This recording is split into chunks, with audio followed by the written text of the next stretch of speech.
महावीर स्वामी भगवान पूरी जीवन की साधना का, अपनी केवल ज्ञान की दिव्य ज्योति का पूरा निचोड़ अपनी अंतिम देशना में विश्व की समक्ष प्रस्तुत करते हैं। उत्तराध्ययन सूत्र, कुल अध्ययन कितने? 36 अध्ययन।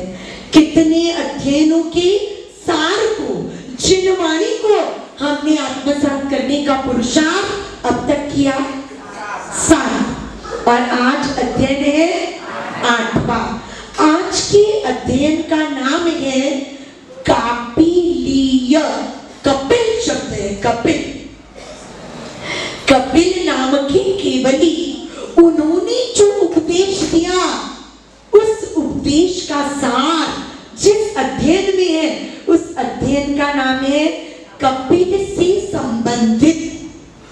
मतलब संस्कृत में शब्द बनता है कापिलीय।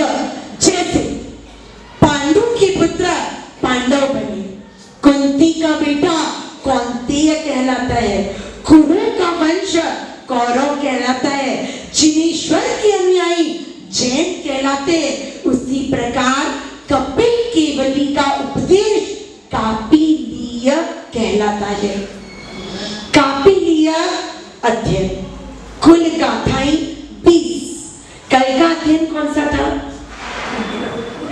उरभ्र। हाँ, शब्द थोड़ा अटपटा लगता है, लेकिन याद रखने की कोशिश तो करनी है। क्या क्या नाम था अध्ययन का? उरभ्र।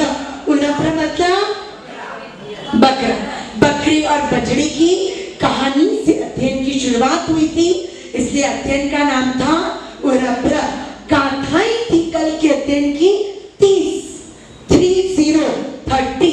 और आज के अध्ययन की गाथाएं कितनी? 20। कापिलीय अध्ययन। कौन है ये कपिल केवली, जिनका नाम, जिनके उपदेश प्रभु महावीर हम तक पहुंचाते? कोई एक्स्ट्राऑर्डिनरी पर्सनालिटी होनी चाहिए ना।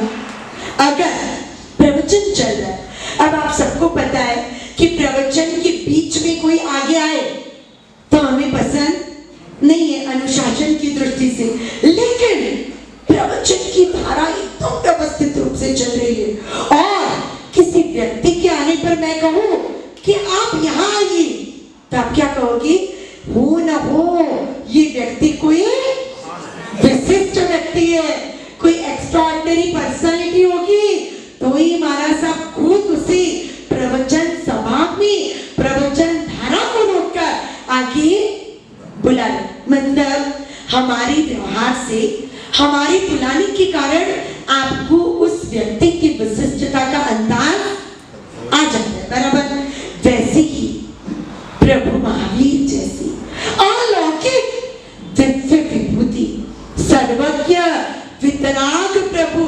अरे हम तो अभी तक है ना राग द्वेष वाले, हमने तो राग भी है और द्वेष भी। हाँ, राग द्वेष को मंद करने की साधना शुरू की है, लेकिन अब तक मंजिल पे पहुंचे इसीलिए तो जीव विचार में जब 2 प्रकार की जीवों की बात आती है कि जीव 2 प्रकार के, एक तो मुक्त और दूसरे संसारी, तब उसमें आपका नंबर किसमें लगता है? संसारी में। और हमारा सोच के बोलना किसमें लगता है? ऑब्वियसली संसारी में लगेगा। मुक्त थोड़ी बन गए, मोक्ष में थोड़ी चले गए। मोक्ष में जाने की साधना शुरू की है, लेकिन अभी तक मंजिल नहीं मिली है। साधना चल रही है, साधक बन गए, लेकिन अब तक सिद्धि नहीं मिली है। हम में तो राग द्वेष है, हो सकता है कभी राग द्वेष के कारण हम किसी व्यक्ति को महत्व देते, लेकिन वितराग प्रभु कभी ऐसी गड़बड़ कर सकते? इम्पॉसिबल। करना ही होता ना तो प्रभु गौतम को दुलार करते और कौशाले को डांट देते। किया प्रभु ने ऐसा कभी? गौतम स्वामी जी परम विनयी बनकर प्रभु की हर बात को भंते भंते भंते कहकर तहत्ती करते। और गौशालक का नाम तो सुना है ना, राशि दोनों की एक, गौतम और गौशाला, लेकिन काम दोनों की। ऐसे तो राम और रावण की भी राशि एक ही थी ना, र से राम और र से, ऐसे तो धन और धर्म की भी राशि एक ही है ना, ध से धन और ध से धर्म। ऐसे तो कृष्ण और कंस की भी राशि एक ही थी ना, क से कृष्ण और क से कंस। नाम से, हाँ वाह रे वाह, पाप और पुण्य की भी राशि एक ही है ना, प से पाप और प से, लेकिन दोनों का परिणाम अलग अलग। ऐसे तो संसारी और संयमी की भी राशि, स से संसारी और स से, लेकिन काम, नाम में क्या रखा है? क्या रखा है? नाम में तो बहुत कुछ रखा है। याद रखिए, नाम अनामी बनने के लिए मिला है। ये जागृति अगर रही ना तो नाम के पीछे नहीं दौड़ेंगे, अनामी बनने के लिए दौड़ शुरू करेंगे। बात हमारी चल रही है कि वितराग प्रभु जो न भक्ति करने वाले के प्रति राग करते हैं, न कम भक्ति करने वाले के प्रति द्वेष करते हैं। ऐसी वितराग प्रभु अगर किसी का नाम ले रहे हैं तो डेफिनेटली वो व्यक्ति आदर्श व्यक्तित्व का स्वामी होगा। प्रभु महावीर स्वामी भगवान अपने अंतिम देशना में कपिल केवली के उपदेशों का वर्णन कर रहे हैं। कौन थे ये कपिल केवली? किसी बड़े राज्य के राजा थे? कोई बहुत धनवान व्यक्ति थे? नहीं, ये जिन शासन है। यहाँ धनवान नहीं पूजा जाता, यहाँ गुणवान पूजा जाता है।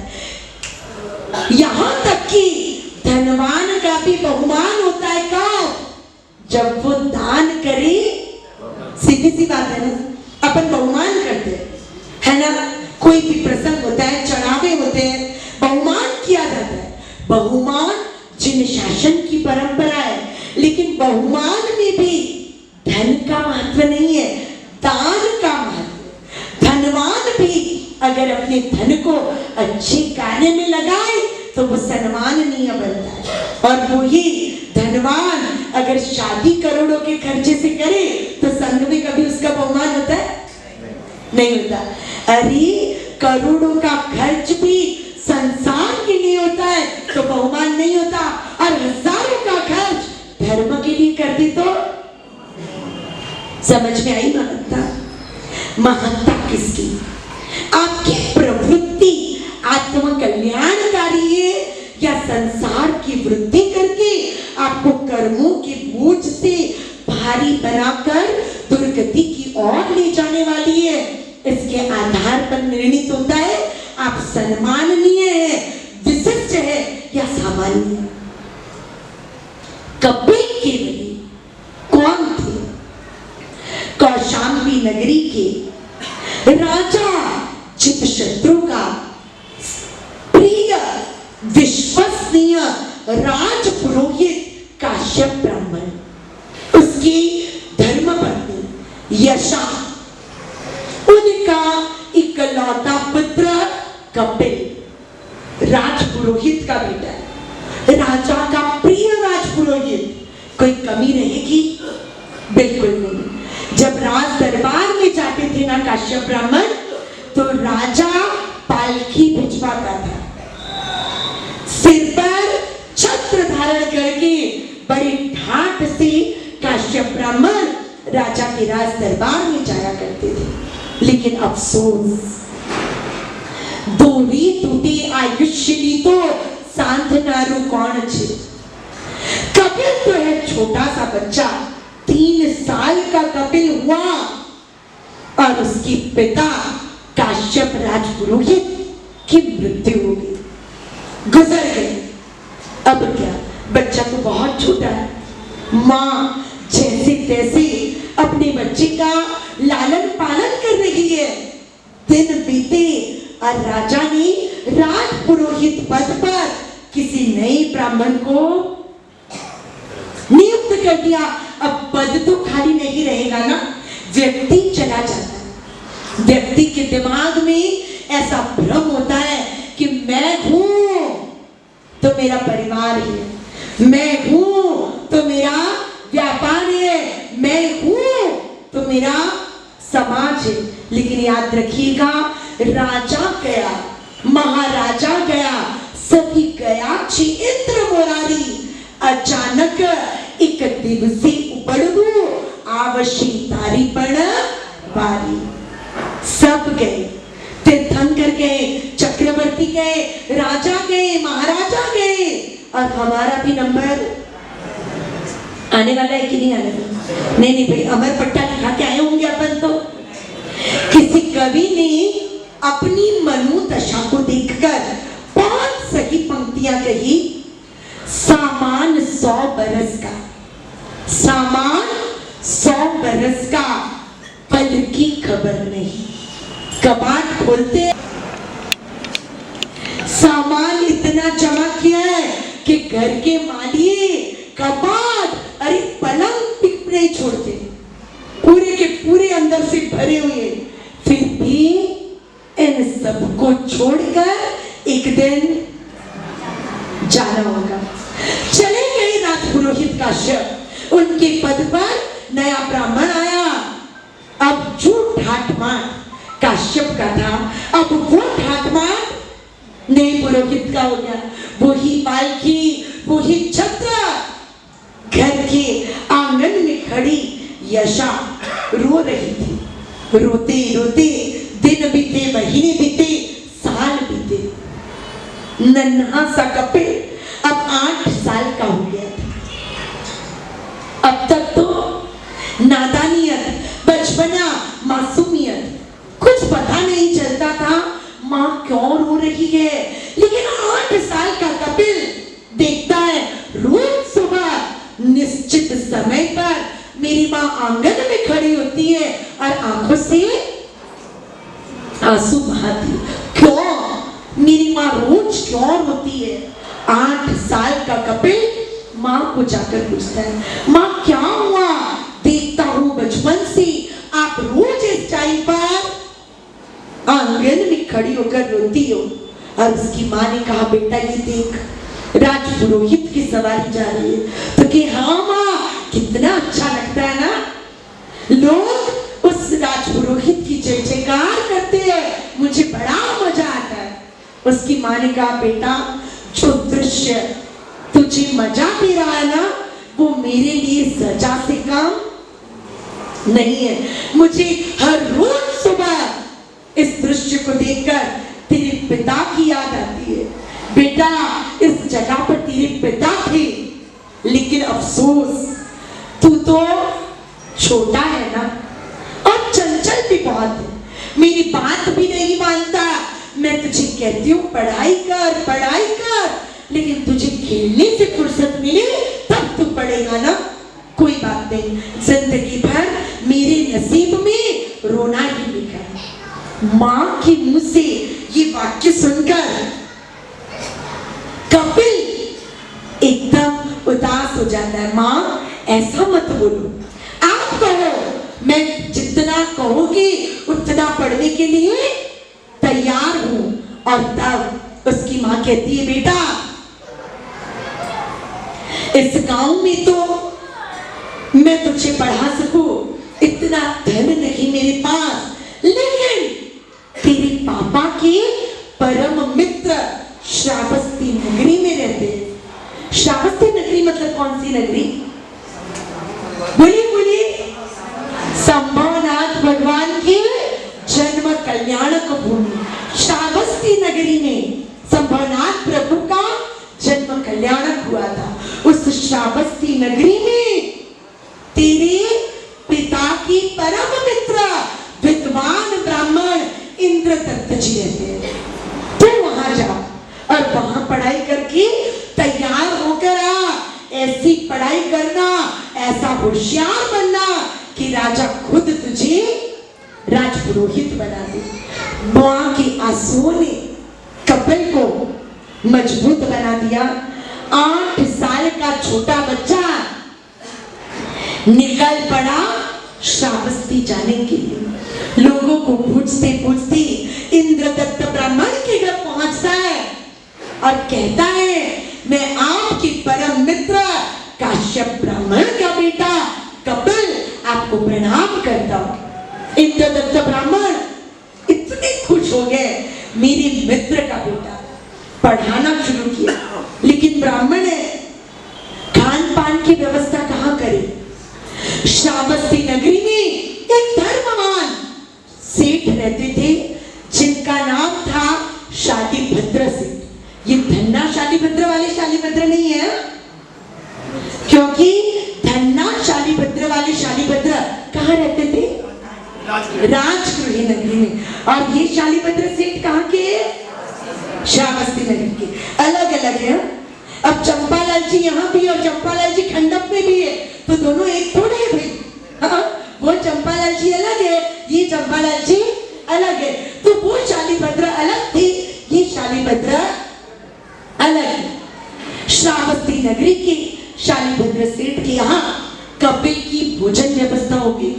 रोज 2 टाइम शालीभद्र सेठ के यहाँ खाना खाता है और पूरा दिन इंद्रदत्त ब्राह्मण के पास अभ्यास करता है। दिन बीते, महीने बीते, साल बीते। कपिल जो 8 साल का बच्चा आया था, अब 18 साल का जवान, प्रखर मेधावी, प्रबल बुद्धिमान और एकदम विद्वान बन गया। लेकिन होता क्या था, रोज खाना खाने जाता था ना, वहां एक दासी उसे खाना परोसती थी। ये 18 साल का और दासी 16 साल की। ये भी एकदम कच्ची उम्र का और सामने वाली लड़की भी एकदम चंचल और हंसमुखी। अब खाना परोसती है, पूछती है, तो दोनों में दोस्ती हुई और दोस्ती बढ़ते बढ़ते बढ़ते प्यार तक पहुंच गई। अब हुआ ऐसा कि दोनों की फ्रेंडशिप एकदम मजबूत हो गई है। एक दिन खाना परोसते परोसते वो दासी उदास होने लगी। उसे उदास देख कपिल ने पूछा, तुम क्यों उदास है? उसने कहा, 8 दिन बाद गांव में बड़ा मेला लगने वाला है। हम सब सहेलियां मेले में जाने की तैयारी कर रही है। सहेलियों के पास तो अच्छे कपड़े और गहने हैं, लेकिन मेरे पास तो ये सूती घाघरा ओढ़ा पुराना। उदास तो होंगी ना? कपिल ने कहा, मेरी दोस्त होकर तुझे उदास होना पड़े, ये मुझे अच्छा नहीं लगता, लेकिन क्या करूं ना, मैं विद्यार्थी हूँ, मैं व्यापारी नहीं हूँ, मैं धन कहाँ से लाऊं? यहाँ तक कि मेरे खुद के भोजन के लिए मुझे शालीभद्र सेठ पर आश्रित रहना पड़ रहा है। मैं कहाँ से लाऊं तेरे लिए कपड़े और गहने? तब दासी ने एक उपाय बताया। श्रावस्ती नगरी में धनदेव नाम का एक सेठ है। उस सेठ को दान करना बहुत अच्छा लगता है और उसने एक नियम बनाया है खुद के लिए कि रोज सुबह सबसे पहला व्यक्ति जो आकर उसे नमस्कार करेगा, प्रभु का जयकारा करेगा, उस व्यक्ति को वो रोज 2 मासा सोना देगा। अभी जैसे ग्राम, तोला, किलो का माप चलता है ना, उस समय माशा करके एक माप चलता था। तो वो रोज सुबह पहले व्यक्ति को, मिलने वाले पहले व्यक्ति को 2 माशा सोना देता था। दासी ने कहा, कपिल मैं तो लड़की हूं, मैं कैसे जाऊं सुबह सुबह? तू मेरा दोस्त, तू अगर जाए और 2 माशा सोना लेकर आए तो मेरे कपड़े और इमिटेशन ज्वेलरी की व्यवस्था हो जाएगी। असली गहने तो नहीं बनेंगे, लेकिन नकली गहने पहन के मैं खुश हो जाऊंगी। कपिल ने कहा डन। अगली सुबह ब्रह्म मुहूर्त में उठकर कपिल पहुंच जाता है धनदेव सेठ के यहाँ, लेकिन उससे पहले ऑलरेडी 15 जन लाइन में खड़े थे। अरे बाप रे, ब्रह्म मुहूर्त में आया तो भी यार, कल थोड़ा और जल्दी जाऊंगा। आज 5 बजे गया ना, कल 4 बजे जाऊंगा। 4 बजे पहुंचता है तो भी 5 लोग वहां पर तैयार। कपिल सोचता है अगर ऐसा ही चलता रहा तो मैं मेरी दोस्त को खुशियां नहीं दे पाऊंगा, क्या करूं। तीसरे दिन उसने प्लानिंग की, आधी रात को घर से निकल पड़ा। सबसे पहले जाकर सेठ के दरवाजे के पास खड़ा रह जाऊंगा, कौन आता है मुझसे पहले मैं भी देखता हूँ। आज तो 2 मासा सोना लेकर ही रहूंगा। आधी रात को पहुंचता है सेठ के दरवाजे के पास, छुप कर खड़ा है। और पुलिस, रात को गश्त लगाती हुई पुलिस जब देखती है एक 18 साल के लड़के को सेठ की हवेली के बाहर, तो शंका होती है। क्या शंका? सीधी बात है, आधी रात को कौन टपकेगा भाई, चोर ही आएगा ना। तो पुलिस ने उसे पकड़ा, वो बेचारा चिल्ला रहा है मैं चोर नहीं हूं, मैं दान लेने के लिए आया हुआ ब्राह्मण हूं। लेकिन पुलिस मानती नहीं, लेकर जाती है अगले दिन उसे सुबह राजा के दरबार में। प्रसेनजीत राजा का दरबार लगा है श्रावस्ती में, और ये कपिल 18 साल का युवान मुंह नीचा करके खड़ा। क्या करने आया था और क्या हो गया? उदास कपिल को राजा पूछता है तुम्हारे चेहरे पर जो तेज है वो देखकर लगता नहीं कि तुम चोर हो। आकृति गुणान कथयति, व्यक्ति की बॉडी लैंग्वेज, उसकी मुख मुद्रा, थोड़ा तो अंदाजा सामने वाले को दे ही देती है कि ये चंट है या सरल है। राजा कहता है लगता नहीं तुम चोर हो, लेकिन क्या हुआ बताओ। कपिल तो सीधा साधा लड़का, उसने सारी बात बता दी। काश्यप ब्राह्मण का बेटा हूँ, पढ़ाई करके राजपुरोहित बनने के लिए यहाँ पढ़ने आया हूँ, शालीभद्र सेठ के यहाँ भोजन करने जाता हूँ, दासी के साथ फ्रेंडशिप और उसके लिए कपड़े गहने लेने के लिए 2 मासा सोना का दान पाने 3 दिन से चक्कर लगा रहा हूँ, लेकिन मेरी फूटी किस्मत देखो, सोना तो नहीं मिला, हथकड़ी मिल गई। राजा कहता है तेरी ईमानदारी से मैं खुश हूं। कपिल को तो ऐसा वाह, सच्चा बोलने से फायदा हो रहा है, राजा खुश है। तो कपिल ने तुरंत कहा राजा जी सिर्फ खुश होने से क्या होता है, आपकी खुशी में आप मुझे क्या दोगे वो बोलो। उसको तो अपनी फ्रेंड के लिए पैसा चाहिए था ना, उसने सोच लिया जिसने की शर्म पड़ी राजा को ही थोड़ा मस्का मार देता हो। कपिल ने कहा राजा जी आप बड़े सत्य प्रेमी हो, मैंने सत्य बोला और आप खुश हो गए ना, तो खुश होकर कुछ दोगे ना।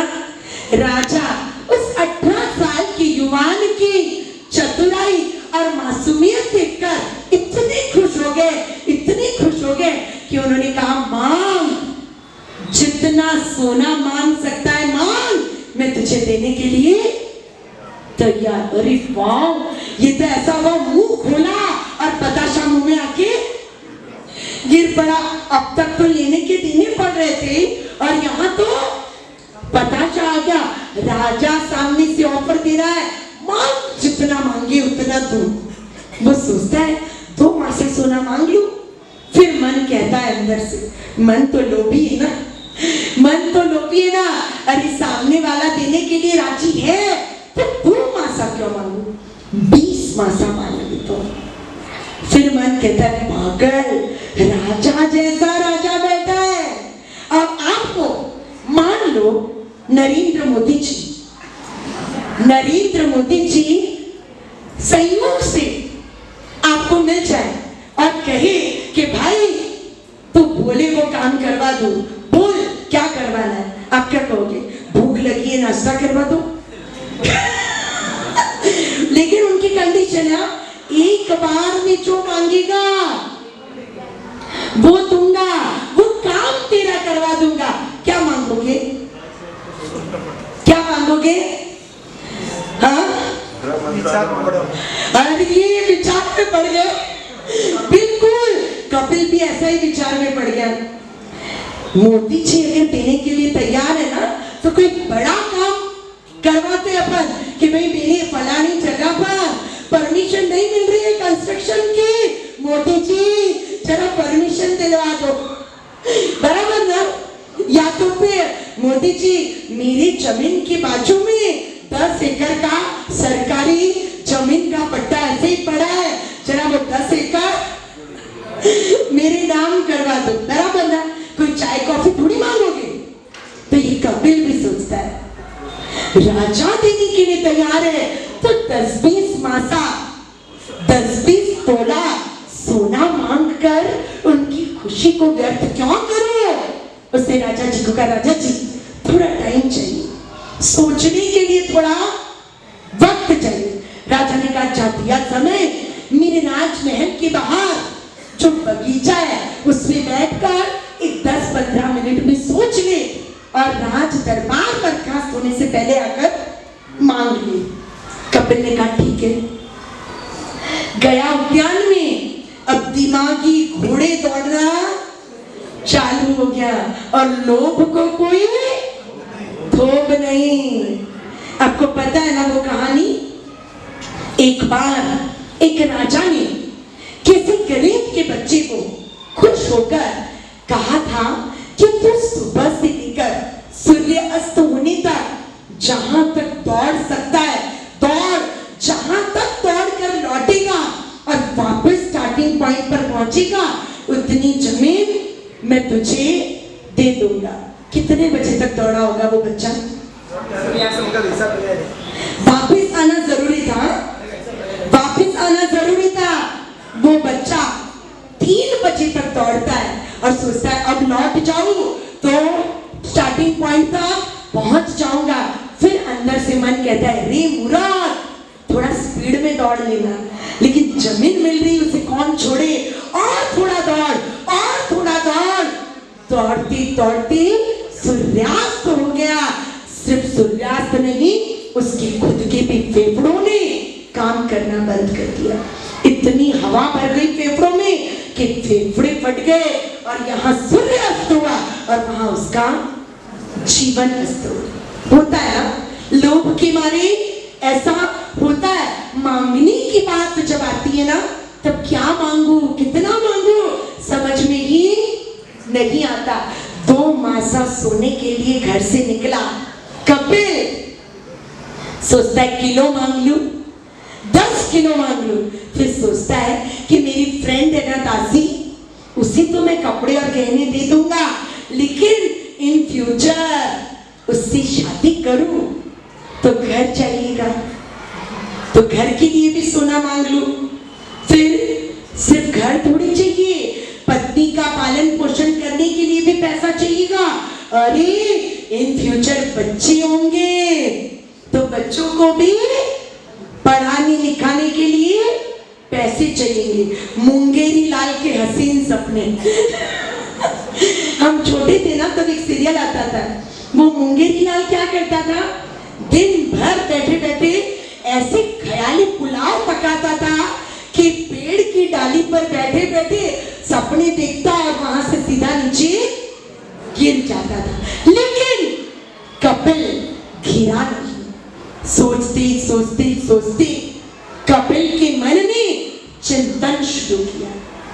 अरे मैं 2 मासा के लिए घर से निकला था और कहां से कहां पहुंच रहा हूं तो भी निर्णय नहीं कर पा रहा हूं। जहां लाहो तहां लोहो, लाहा लोहो पवटे। प्राकृत भाषा में उत्तराध्ययन सूत्र में प्रभु ने शब्द फरमाए, जैसे जैसे लाभ होने लगता है ऐसे ऐसे लोभ बढ़ने लगता है। लाभ बढ़ा तो लोभ भी बढ़ा। मन तो कभी संतुष्ट होने वाला नहीं है। क्या करूं, मन को खुश करने जाऊंगा तो आत्मा दुर्गति में चली जाएगी। पढ़ाई की थी ना, ज्ञान पाया था ना, ज्ञान कभी भी निरर्थक। मुझे याद है 15 साल पहले दीक्षा की 7 साल 8 साल होने पर जब मैंने बीए का फॉर्म भरा, दीक्षा के बाद जब मैंने ग्रेजुएशन करने के लिए फॉर्म भरा और मैं पढ़ाई करती थी, तो कम से कम 50 लोगों ने मुझे कहा होगा, महाराज साहब अब तो आपने दीक्षा ले ली ना, आपको तो कोई जॉब नहीं करना है ना, तो आगे पढ़ाई करके क्या करोगे? पढ़ाई करके क्या करोगे? अरे ज्ञान कभी व्यर्थ जाता नहीं है। ज्ञान तो जितना पाओ उतना कम है। मैंने 2-3 दिन पहले कहा था, पूज्य दादा गुरुदेव लब्धि सुरेश्वर जी महाराज, जीवन का अंतिम समय आ गया था, हाथ पैर काम नहीं करते थे, आंखें कमजोर हो गई थी, लेकिन वो कौन सा कांच होता है? बिल्लोरी कांच। बिल्लोरी कांच होता है ना, जो सामने वाली चीज को बड़ा बनाकर अपने को दिखाता है, वो बिल्लोरी कांच एक हाथ में और एक हाथ में उत्तराध्ययन सूत्र का ग्रंथ की प्रति पन्ने और बिल्लोरी कांच लेकर उत्तराध्ययन सूत्र का स्वाध्याय करते थे। श्रावक देखकर चकित हो जाते थे कि आयुष्य तो पूर्णाहुति की कगार पर है और इस समय भी गुरुदेव स्वाध्याय नहीं छोड़ रहे। शिष्यों को पूछते थे श्रावक कि महाराज सबको कहो ना अब थोड़ा आराम करें, तो शिष्य कहते थे स्वाध्याय ही साधक जीवन का प्राण है, स्वाध्याय करने से ही गुरुदेव को आराम मिलता है। ज्ञान तो एक ऐसा कल्प वृक्ष है जो समय आने पर सही मार्गदर्शन देता है। कपिल को उसका ज्ञान काम आ गया। क्या किया कपिल ने? अब तक कर रहा था चिंता, कितना मांगू क्या मांगू, और अब करने लगा चिंतन।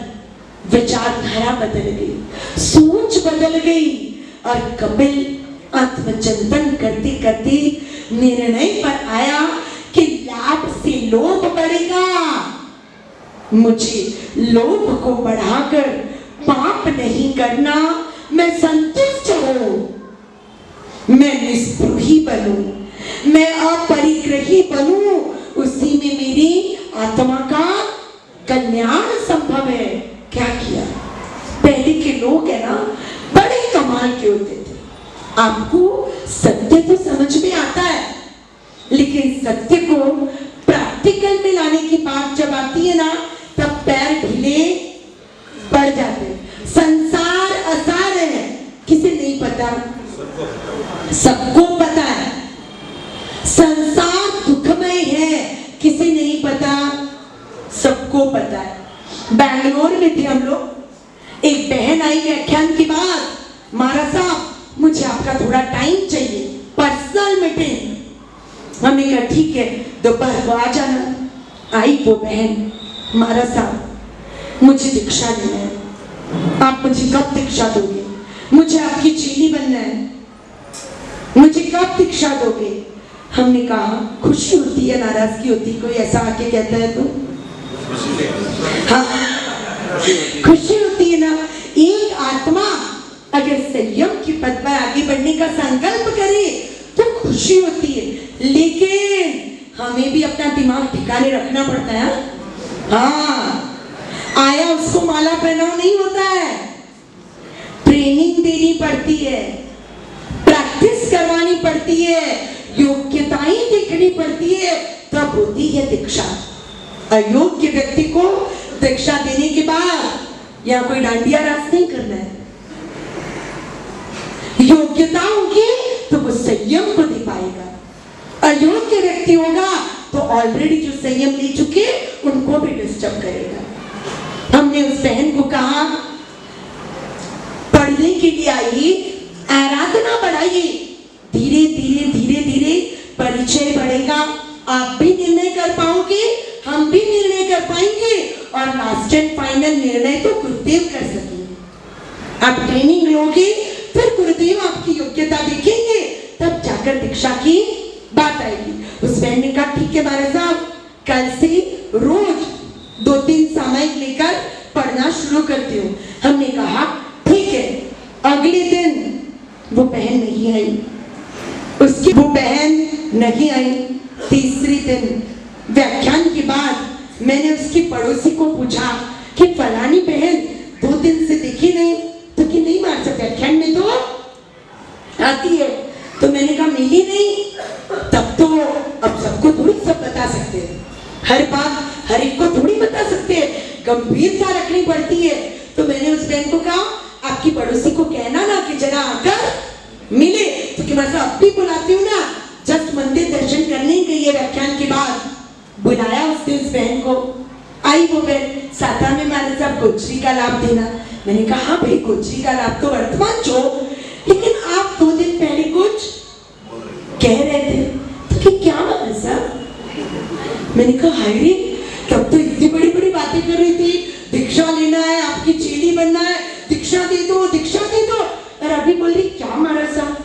मैंने कहा आप याद कीजिए, आपने पर्सनल टाइम मांगा था, फिर दोपहर को आए थे उपाश्रय में और कुछ कह रहे थे, तो कि हाँ महाराज साहब याद आया, फिर वापस नॉर्मल। मैंने कहा बहन सिर्फ याद आया नहीं, आप कुछ कह रहे थे और फिर पढ़ने आए नहीं, तो कि महाराज साहब टाइम ही नहीं मिलता। मैंने कहा दीक्षा लेना है और टाइम नहीं मिले तो दीक्षा कैसे लोगे। तो उसने कहा महाराज साहब वो तो क्या हुआ, उस दिन मैं आपके पास आई थी ना, उस दिन क्या है मेरे सासू जी ने थोड़ा डांट दिया था और मेरे हस्बैंड ने मुझे सपोर्ट नहीं किया, इससे मैं थोड़ी नाराज थी। और पता है मार सब क्या हुआ, दोपहर को आपको मिलकर मैं घर के लिए रवाना हुई ना, तो रास्ते में ही मेरे उनका फोन आ गया कि सॉरी तो सही थी, लेकिन फिर भी मैं मम्मी के सामने बोल नहीं सका। महाराज साहब दिल के इतने अच्छे हैं क्या बताओ, हे भगवान। और कि घर पहुंची तो सासू माँ गरम गरम दाल ढोकली बना के तैयार खड़ी थी और मुझे बोलती है बहू रानी जीमने बैठो। महाराज साहब खिलोड़ी आधी खाली कर दी मेरी दाल ढोकली में, इतने लाड से मुझे दाल ढोकली खिलाई कि क्या बताऊं बात। मेरी मम्मी जी बहुत अच्छे। हे भगवान, संसार असार है या कसार जैसा मीठा है, एक बार फाइनल करो। जब दुख आए तब संसार असार और सामने वाला जरा मनोहर करते, सामने वाला जरा प्रेम से तो शब्द बोलते तो अच्छा। हाँ कैसा है संसार बताओ, आप लोग भी ऐसे ही करते हो ना। महाराज साहब के पास पहुंचते होंगे या नहीं, लेकिन मन में तो ऐसे ही हो जाता है ना, दुख आता है तब संसार असार लगता है और दुख जाता है थोड़ा सा सुख आता है और हमें लगता है वाह स्वर्ग तो, हे भगवान स्वर्ग तो यहीं पर है। इस मिथ्या धारणा के कारण आप आत्म कल्याण का सच्चा पुरुषार्थ नहीं कर पाते। कपिल जाग गया, चिंतन करके निष्कर्ष पे आ गया। और पहले के लोगों की कमाल होती थी, निर्णय किया और ऑन द स्पॉट इम्प्लीमेंट, तुरंत के तुरंत कार्य चालू कर देते थे। वहीं के वहीं राज उद्यान में खड़ा कपिल अपने हाथों से अपने सिर के बालों का लोच कर देता है, अपनी पहनी हुई धोती को फोल्ड करके चोल पट्टी के रूप में लपेट लेता है, अपने केस को साधु भगवंत की पांगरनी के रूप में पहन लेता है। ओखा नहीं, करीमी भंती उचराने वाले गुरु भी नहीं है, लेकिन मन में संकल्प करके कपिल साधु बन जाता है। और राज दरबार में प्रवेश करता है। आया था तब कपिल अलग था और अब दूसरी बार आया वो कपिल अलग हो गया। राजा ने कहा कौन हुआ? अरे बाल हट जाते ना पूरा फेस बदल जाता है। लोच करते कई लोग तो पहचानने में भी गड़बड़ हो जाती, स्पेशली साधु भगवंतों को। पहले दाढ़ी मूंछ और बालों के कारण चेहरा कुछ अलग लगता है और लोच करके दूसरे दिन अपने सामने भी खड़े रहे ना तो एक बार तो पहचान में नहीं आते। कपिल बदल गया। राजा पूछते कौन हो? तो कि राजा जी 2 मासा सोना के लिए पुलिस ने जिसे पकड़कर अपराधी के रूप में आपके सामने खड़ा किया था वो कपिल। राजा कहता है मांगो, क्या मांगना है? तो कपिल कहता है मांगने नहीं देने आया हूं। राजा कहता है अरे अभी तो बोल रहा था 15 मिनट पहले कि फ्रेंड के लिए कपड़े और गहने लेने के लिए सोना दो और अभी कहता है देने आया, सडनली क्या हुआ? तो कहते क्या देना चाहते हो? तो कपिल कहता है धर्मलाभ का आशीर्वाद देना चाहता हूं। धन्य धन्य। राजा अपनी सिंहासन से खड़े हो गए और पूछने लगे। कपिल दीर्घ दृष्टि से विचार करके निर्णय किया है ना? उसने कहा राजा जी जो निर्णय किया वो लास्ट एंड फाइनल किया, कच्चा काम करता ही नहीं, पक्का काम किया। तो कि तुम्हारी फ्रेंड तो कि वो जाने उसका जीवन जाने, तुम्हारी माँ तो कहने लगा मेरी माँ भी ज्ञान को आत्मसात करने वाली एक सन्नारी है, वो मेरे इस निर्णय से खुश होगी, इतना मुझे विश्वास है। राजा कहते मुनि बन गए?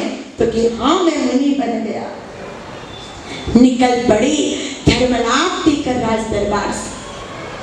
कपिल आया था ब्राह्मण पुत्र और गए बाहर कपिल मुनि। कपिल मुनि बनकर बाहर निकले। सिर्फ 6 महीने की साधना, सिर्फ 6 महीने की साधना और 6 महीने के बाद कपिल मुनि को केवल ज्ञान प्रकट हो गया। आप कल्पना कर सकते हैं 18 साल का एक लड़का अपने मन से दीक्षा लेता है और 6 महीने में केवल ज्ञानी बन जाता है। कैसी होगी आत्मशुद्धि, कैसी होगी मन की विचारधारा, राग द्वेष खत्म हो गए। कहां वो दासी के पीछे दीवाना लड़का कपिल और कहां केवल ज्ञानी कपिल मुनि। कपिल केवली छोटी सी उम्र में केवल ज्ञानी बन गए। विचरण विहरण करते हुए एक बार राजगृही और कौशाम्बी के बीच जो 18 योजन का बड़ा जंगल था उसमें विहार कर रहे थे और वहां उन्हें चोर मिले। बलभद्र जिनका मुखिया था, ऐसे 500 चोरों की पूरी पल्ली मिली और मुनि ने उन्हें उपदेश दिया। किनको उपदेश? चोरों को उपदेश। यहाँ अपन इतने खानदान परिवार के लोग हैं और उपदेश अंदर नहीं उतरता, चोर क्या उतारेंगे उपदेश को अंदर?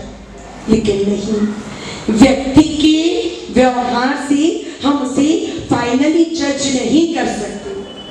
कपिल मुनि की एक देशना, कपिल केवली की एक देशना सुनी और 500 के 500 चोरों ने उसी वक्त उनके पास दीक्षा। हे भगवान, चोर से भी गए भी थे। हाँ, कभी है ना, देखो महापुरुषों का जीवन चरित्र सुनते हैं ना तो अपने आप को उनके साथ कंपेयर किया करो। सिर्फ सुनना नहीं, कंपेयर करो उनके साथ अपने आप को कि चोर देशना सुनकर पुजारी जी बैठ जाइए, अभी बिल्कुल कुछ नहीं करोगे आप सभा के बाद। कपिल केवली की एक देशना सुनी और 500 चोर मुनि बन गए। क्या जज करें हम किसी को? वो चोर होकर सिरमौर बन गए, अपन श्रावक होकर साधक नहीं बन सकते क्या? संयमी बनने की बात आगे, लेकिन पाप को कम करके साधक तो बन ही सकते हैं ना। कपिल केवली ने जो तृष्णा थी उन चोरों को, उस तृष्णा का वर्णन प्रभु ने मात्र 20 का था, छोटे से शब्दों में बड़ी सी बातें समझा दी। पाप करेगा वो दुर्गति में जाएगा, लोभ करेगा वो संतुष्टि के अभाव में मन को तो विचलित करेगा ही करेगा, आत्मा को भी मलिन करेगा। हिंसा दुख का साधन है और दुख दुर्गति में ले जाने का माध्यम है। दुर्गति में दुख और दुख से दुर्गति दोनों चीजें एक दूसरे से जुड़ी हुई है। प्रभु ने कपिल केवली के उपदेशों को हम तक उत्तराध्ययन सूत्र के 8वें अध्ययन कापिलीय अध्ययन के माध्यम से पहुंचाया।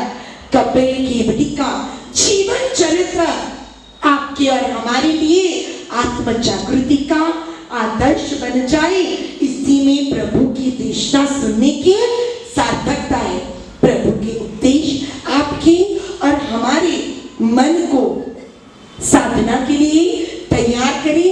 साधना द्वारा आप और हम सभी सिद्ध बने, बुद्ध बने, मुक्त बने, यही शुभ भावना